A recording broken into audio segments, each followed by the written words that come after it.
वाह, क्या सुंदर नजारा है। आखिर हम माँ के भवन पहुंच ही गए ना। ये पावन गुफा किधर है बेटी? देखो सामने गुफा है, मैया रानी का द्वारा। माता वैष्णो ने यहाँ रूप पिंडियों का धारा। चरण गंगा में नहा लो, थाली पूजा के सजा लो, लेके लाल लाल चुन्नी अपने सर पे बनवा लो।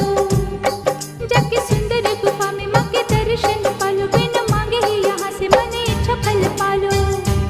गुफा से बाहर आकर कंचके बिठाते हैं, उनको हलवा पूरी और दक्षिणा देकर आशीर्वाद पाते हैं और लौटते समय भैरव दर्शन करने से ही यात्रा संपूर्ण मानी जाती है।